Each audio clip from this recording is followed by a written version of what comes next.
Welcome to Once Upon Our Shelf with Caroline and Matt.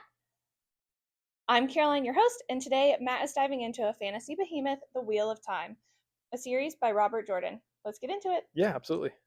So, Matt, how did you first discover The Wheel of Time? Wheel of Time is like one of those big like epic fantasies that's always kind of like on the periphery for fantasy like enthusiasts like me. Mm-hmm. Um so it's always been out there. I just was hesitant to get into it cuz I knew it was like a long series. Yeah. I think the first time I decided to pick up the book was right when the show was first announced. Okay. Um but it still took me another like 3 years to actually read the book. Yeah. Now, you haven't seen the show, right? Only read the book? That's right. Yeah, just the Okay. book. And how many books roughly are there? I know there's So a lot. yeah, there's about 14, I think, but there's a 15th prequel book. Okay. I've not read that one yet. So And what book are you on now? currently, I just finished book 6. Okay. Yeah, So, you're getting yeah, getting there. there. And what made this series stand out to you? I think what really kept me going in it in that first book, the one we're talking about today, Mm-hmm. The Eye of the World, um, was how much of a love letter it was to the Lord of the Rings, the Fellowship of the Ring. Um, there was just so much like almost homage carried over from Yeah. that. So Yeah. I don't know. That really kept me going in that first book. Yeah. You're a big Lord of the Rings fan. Yeah. How long ago did you read Lord of the Rings? Oh goodness gracious. You know, just like with Harry Potter, I got into fantasy through movies. Mm-hmm. So Lord of the Rings is something that I actually watched the movies first Oh, before okay. reading the book. Okay. But probably a full read through. My first time was probably about 8 years ago. Oh, wow. Okay. Yeah. So then took you your journey Hmm. to here to Wheel of Time. Absolutely. And let's see, if you had to describe the vibe or maybe the tone of Wheel of Time in a sentence or a phrase or a Mhm. word, what would it be? Journey, long journey. I think that's probably the best for it. It running away, A long scared. journey. Okay. And do you think it lived up to the hype? Yeah. I actually don't. In my hemisphere, I don't know if there was a lot of hype for it. I knew Mm-hmm. about it, so I knew it was big, but there was nothing like I didn't know if it was regarded as like top tier or not. But so I didn't really have any hype going into it. But if there was hype, then I would say it exceeded that. Okay. Yeah. Okay, well, that's good. And so far, what is your favorite book of the series? Oof. Probably, I'd have to say book 3. Do you see that changing, or you're pretty stuck like, wow, this is one of my favorite books of all time? No, I could absolutely see it changing. Okay. It's just different people. Like I've actually gone on and looked at people's rankings for the books, Yeah. and everybody almost has like a different order. There's some that are just regarded as top tier, some that are regarded as low tier that kind of Okay. stay relatively the same in people's eyes. Mm-hmm. But my personal ranking isn't even so far. And again, I don't have the whole series under my belt, Yeah. but my personal ranking doesn't seem like it's shared by many. Okay. That's interesting. Mhm. And let's see, who was your favorite character so far and why? Oh goodness gracious. I mean, Rand is the most interesting just because he's the most developed so far, and I could definitely see that changing. Like Mm-hmm. Lan is a character who's heavily featured in the first book that hasn't. He's made his appearances in other books, but he's barely been in them. And I think he's going to be more important as we go. Okay. So Lan could be one. Moraine's pretty cool. Mm-hmm. Again, I don't know if I'm pronouncing any of these names correctly. That's one of those things in fantasy where fantasy, like you say a name Yes. for so long and then you end up finding out It's like when the pronouncing movie differently. comes out, like everybody with Hermione Oh yeah, and things like that. everybody thought Hermione's name was Hermione, Yeah. and that's how they read it. It's always so funny. So yeah, that's kind of how I'm feeling with the names. Okay. And why would you say maybe those are your favorite? Is it how they act, or maybe how you relate to them, or do they relate to another character in another series you really love? I would, yeah, I would say that it's probably how they act, or also mystery. Okay. Like there's a lot of mystery surrounding Moraine and Lan. Lon. Oh, I don't. Again, pronunciation. Yeah. If you guys know, you can tell us in the comments. But um, no, that for them it's mystery. For Okay. Rand, it's his personality. I think it's like he's the most relatable as far as the ones that you follow Mm-hmm. in the first few books. There's all the characters that are in the first book, you end up following at different points in time, like Matt or um, Perrin. Mm-hmm. But so far, Rand is the most relatable. Actually, let me double back. I would say Perrin has become the most relatable out of all the Okay. characters recently. Okay. And this may go off the same line, but were there any characters that totally surprised you or have had a major arc? Yeah, another pronunciation difficulty. Egwene, Mm-hmm. Egwene, um, however you pronounce her name. She, in my honest opinion, was very almost annoyingly portrayed in the first book, Mm-hmm. like always talking down and insulting the male characters that are mostly just trying to survive, while she's going on this journey out of her own fun, but then is kind of like a hypocrite in that regard.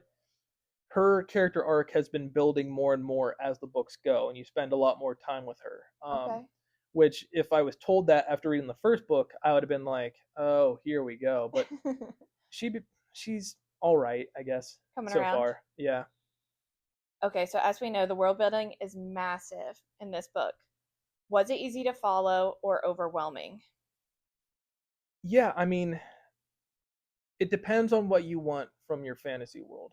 Like, one of the things I enjoy is a slow build up to learning the lore and how the world works. Mm-hmm. And if that's what you want, you absolutely get it with this series. Like, I still don't understand everything that's going on in the world, Mm-hmm. but everything that I need to know, like as it pertains to the characters, has been laid out as they figure it out. So it's Okay. like, So you you don't know, feel like it's too confusing or hard to no, follow? you're never going to be confused. You're going to be just as confused as the characters are. It's like they live in this world, they're of this world, so they know this world, but they don't know the deeper secrets and stuff like that.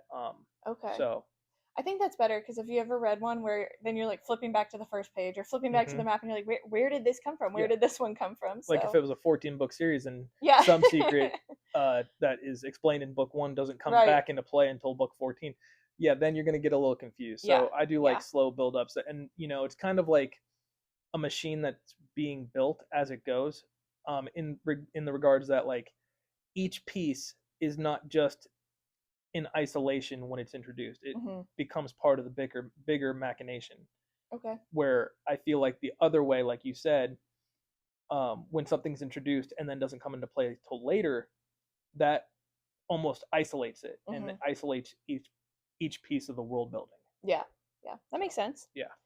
Now, I know you talked a little bit about how Lord of the Rings maybe led you into just fantasy in general or into Mm-hmm. this series. Would you compare this world with any other fantasy universes that you love? That's an interesting one. So yeah, it's the world itself, because besides that first book, there's very little homage in the future in the books after book one, Eye of the World, Okay. to Lord of the Rings. So if I had to compare it, some of the characters, like the creatures in the world, have some connection, like the ogres. Or I don't know if that's how you pronounce. Again, they're ogres or something like that. Mm-hmm.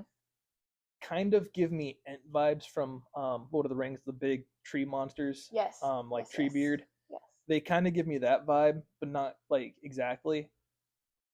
It's also kind of a world so mysterious. Like, everybody knows Middle Earth from Lord of the Rings. Mm-hmm. Where for me, it's like I'm now experiencing new worlds, unfinished worlds, like Tamarant and Name of the Wind. That's like I think I would relate the overall world building to that more so than Lord of the Rings now, and that might just be because I'm still in the shadows. Where in Lord of the Rings, everything that Tolkien laid out has already been laid out, and I know everything about it. Right. So I don't know if it's because I'm still in the shadows of it, that I would relate it more to Name of the Wind, Mm-hmm.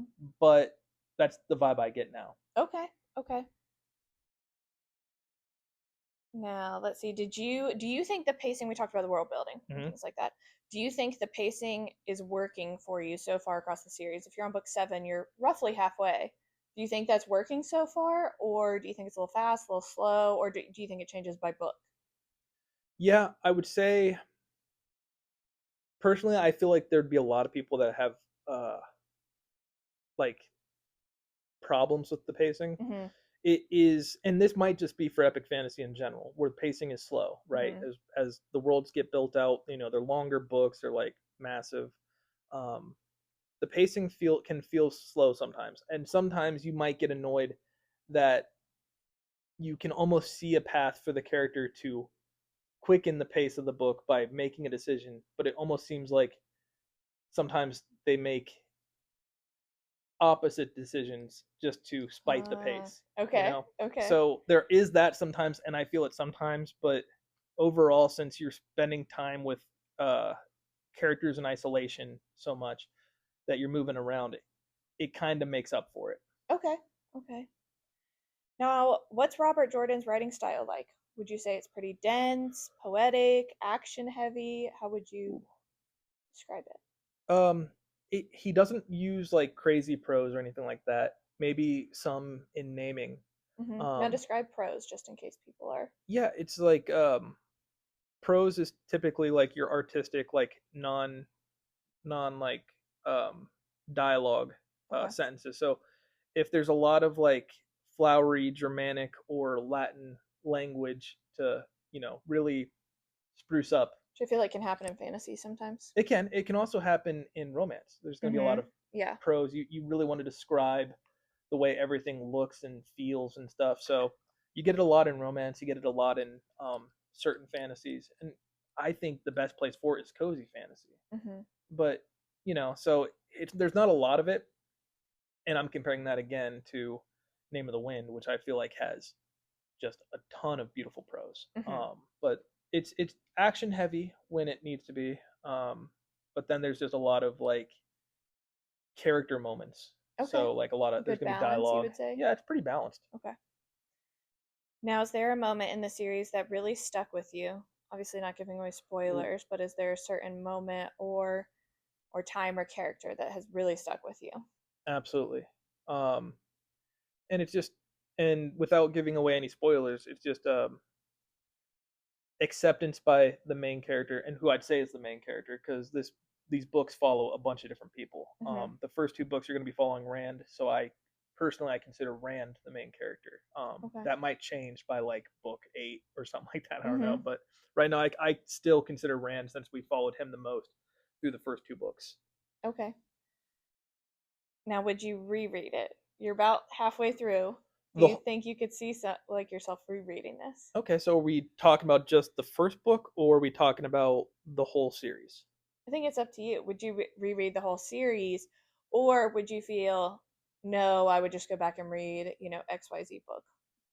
Yeah, I think that's how I would do it. I think I Okay. would pick a certain point and base everything else off of memory, and then just go into that specific book fresh, Yeah. and Yeah. then do that like whenever I want to. So that way I'm not getting bogged because it takes months. It takes months to finish this whole series, Yes. Yeah. so it's a lot of time. Now, who would you recommend The Wheel of Time to? Ooh, um, really, this the Wheel of Time, and who depending on how a person wants to read it, like if they want to read the first book to see if they like it, that person I would recommend to a Lord of the Rings lover, right? Okay. For somebody who wants to read the whole series, who might want to read the whole series, I would recommend that to any epic fantasy lover. Okay. You really gotta, you know, you really gotta have time and dedicate yourself to reading the whole series. I mean, it's probably the longest series I've ever read. Yeah. Yeah.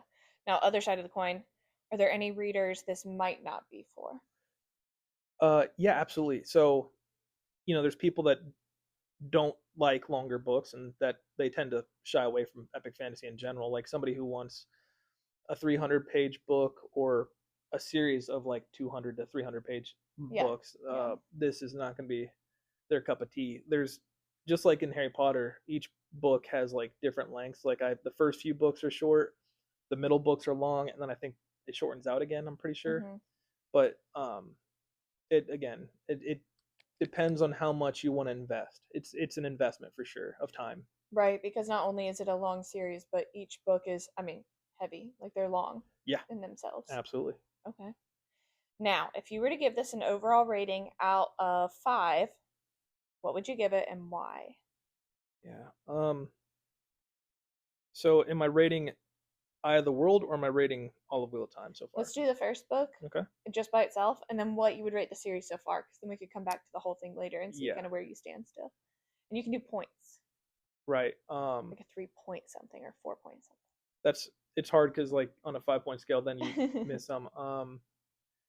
And this is no knock against Eye of the World. Eye of the World, I think, has some obnoxious pacing just because some characters don't want to do what they want. What really kept me in it was being a Lord of the Rings lover, right? So I'm prefacing. I know I shouldn't preface, but I'm gonna give Eye of the World a 3.5. Okay, and right in the middle. Yeah, and then um, so and let me do the series so far if that's okay, Okay, because we can yes, go back and do individual yes. books and compare like what I like about them. But so far, books 1 through 6, I would put it at a 4.5. Like the Oh, series as okay. a whole, the characters, the world it's become my favorite series, and that's like really high praise for it. But it's become my favorite series. Once the characters are finally like, okay, I got to do what I got to do, Yeah, and accepting stuff instead of literally just opposing like everything they can do, and it's like, but we can get to the end of the book this way. It's like yeah, we're gonna go this way. It's yeah. like so, you know, book one, Eye of the World, you know, historical, like it's gonna be a loved treasure, but I'd give it a 3.5, Okay. and then 4.5. That's Book a through high six. praise for the series so far because we can Yeah. get into this another time. But you've had another series that you loved for a really, really long time, Yep. and then you only started reading this one, the series. I mean, in it of itself, maybe 6 months ago. Yep. You'd say, yeah, Yep. you probably read one a month. And I never expected that my previous series would ever be Yes, dethroned. we'll have to get into that another time. Yeah. Okay, well, do you have anything else to say on either book one or the series for anybody? So I'm actually gonna turn this around real quick, um, for you. Okay, So based on how I spoke on the book, and I know there's some points where I actually kind of spoke to the negative sure. sides. On a scale from 1 to 10, how likely would you be to read book one, Eye of the World, and how likely would you be to read the series as a whole? Okay. So, preface for background, you know this, but I am typically a like thriller or psychological thriller, Mm-hmm. mystery reader, and so I really do usually typically like a very fast pace, like gets me hooked really quickly, and then I can read it like really fast if I want. So this would be a little bit of a drawback for me. I could see myself trying book one possibly. Um, like you said, we typically will watch shows and movies of fantasy things, and so I do always usually like to read something before I gave anything a try watching it if I can. Mm-hmm. I would say, should I do out of five? Yeah, 1 out of 5. Yeah, Okay. I'm gonna say a 3 out of 5 for the that's first book. pretty likely actually. A little more than halfway, right? Like Yeah. 2.5, like a little more likely for the book. For the series, I'm gonna have to go down to like a 2, Okay. to be Yeah, I honest. mean, It's fair. really long for me, and while I read series, like especially if I get really into some kind of thriller where it's like a trilogy kind of thing. Trilogies I can knock out and do. Beyond that, I think I'd have to take a lot of breaks. It would Yeah. take me a really, really long time. Yeah, I mean that's fair. I When I read the first book, I had no expectations of reading past that. I just wanted to be able to say, "Hey, I read a Wheel of Time book." Yeah, That was it. But then yeah. I fell in love. So, last thing I have, again, just a reminder: anybody in the comments, please tell me how to pronounce these names. I'll probably still forget next time we do a Wheel of Time review. I know because we haven't even watched the show, so we don't even know how Yeah, they pronounce them in there. and who knows if that's how Robert Jordan. Yeah, it could be Yeah, completely different than what I intended to. I'm sure they worked with Brandon Sanderson a little bit, Yeah, right? Or Robert Jordan's wife, maybe. yeah. When they talked with him to see. Yeah, Yeah. that's so true. Awesome. Well, thanks for sharing, Matt. If you are a fan of epic fantasy, Wheel of Time might be the one to check out for you. Be sure to subscribe and join us next week. We've got more magical reads and honest reviews coming your way. Bye.